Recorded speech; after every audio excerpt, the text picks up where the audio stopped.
الحمدللہ رب العالمین والصلاة والسلام علی سید الانبیاء والمرسلین اعوذ باللہ من الشیطان الرجیم بسم اللہ الرحمن الرحیم۔ قرآن کا پیغام، پارہ نمبر 10 کا پہلا حصہ۔ ذکر کی اہمیت۔ اللہ کا ذکر ایسی عظیم نعمت ہے جس کے فضائل کا شمار ممکن نہیں۔ اللہ کے ذکر سے دل مضبوط و مطمئن ہوتا ہے اور دل کو ایسی خوشی اور ایمانی لذت حاصل ہوتی ہے کہ جس کی وجہ سے مومن کے کام میں برکت اور سہولت پیدا ہو جاتی ہے اور بڑی بڑی پریشانیاں اور مصیبتیں ختم ہو جاتی ہیں۔ یہی وجہ ہے کہ قرآن کریم میں کسی عبادت کو اتنی کثرت سے کرنے کی تاکید نہیں کی گئی جتنا کہ ذکر اللہ کی تاکید کی گئی ہے۔ اختلاف کا بیان۔ نقصان۔ ایمان والوں کو آپس میں لڑنے جھگڑنے سے منع کیا گیا ہے۔ ایمان والوں کو آپس میں لڑنے جھگڑنے سے منع کیا گیا ہے اور بتایا گیا ہے کہ اگر ایمان والے آپس میں لڑائی جھگڑا کریں گے تو ان کے دو نقصان ہوں گے۔ ایک تو یہ کہ ایمان والے بزدل اور کمزور ہو جائیں گے، کیونکہ جب آپس میں اتحاد اور اتفاق ہوتا ہے تو ہر ایک شخص اپنے اندر تنہا ہونے کے باوجود پوری جماعت کی طاقت محسوس کرتا ہے، اور جب لڑائی جھگڑا ہوگا تو کوئی کسی کا ساتھ دینے کے لیے تیار نہ ہوگا۔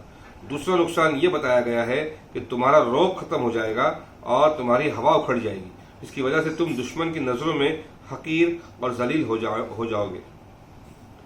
اللہ کی نافرمانی کرو گے تو نعمتوں سے محروم ہو جاؤ گے۔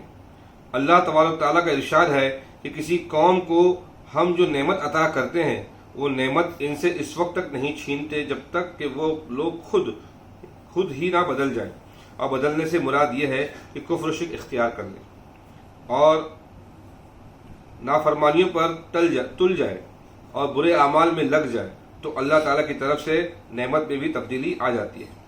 کافروں سے مقابلے کے لیے تیار رہو۔ کافروں سے مقابلے کے لیے تیار ہو اور ان سے مقابلے کے لیے اپنے ہتھیار وغیرہ درست رکھو۔ اس سے تمہارا رعب ان پر جمع رہے گا اور ان کافروں پر بھی جمع رہے گا جن کو تم نہیں جانتے، اور اس تیاری کرنے میں تمہارا جو مال خرچ ہوگا اس کا آخر میں پورا بدلہ دے دیا جائے گا۔ مصیبتوں کو صبر سے کام لیں۔ جس طرح پہلی امتوں کو آزمائش میں ڈالا گیا، تکلیفیں پہنچائی گئی اور دشمنوں سے مقابلہ کرنا پڑا، اسی طرح امت محمدیہ صلی اللہ علیہ وسلم کو بھی امتحان میں ڈالا جائے گا۔ اس اطلاع کے باوجود کے لیے یہ ضروری ہے کہ امن و عافیت اور سلامتی کی دعا کرتے رہیں، اور اگر اللہ کی طرف سے کوئی آزمائش آ جائے تو صبر و تحمل کے ساتھ اللہ تعالیٰ کی رضامندی حاصل کرنے کے لیے ثابت قدم رہے۔ یہاں سے سورہ توبہ شروع ہو رہا ہے، سورہ انفال ختم ہوا۔ ایمان کی نشانی۔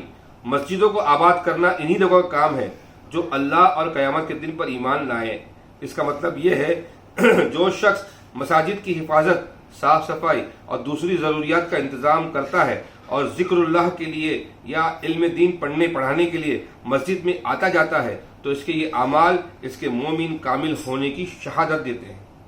اس میں اسی قرآن کی آیت کے پس منظر میں یہ بھی ہے کہ یہ ایمان کی نشانی ہے کہ ہم مسجدوں کو آباد کرنے والے ہیں۔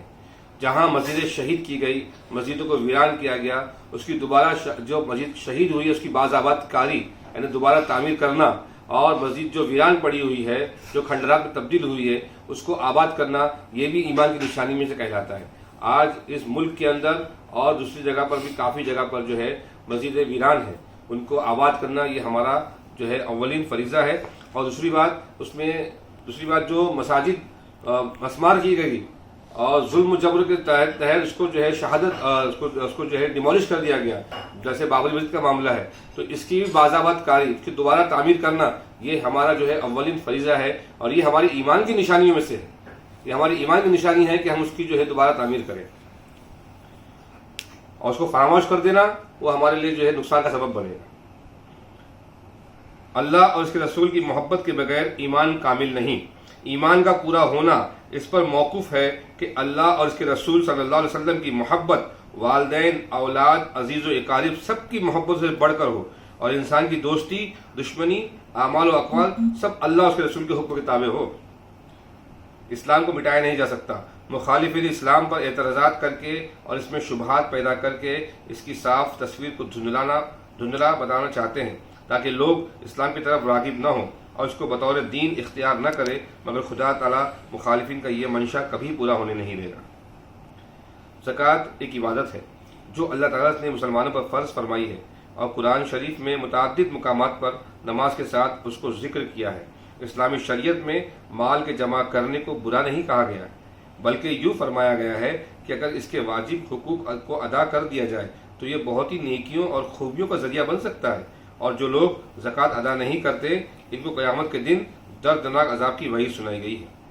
یہاں 10ویں پارے کا نصف حصہ ختم ہوتا ہے، اور اس کے بعد جو ہے نصف سے آخری حصہ تک کا بیان ہوگا انشاءاللہ۔ السلام علیکم ورحمۃ اللہ وبرکاتہ۔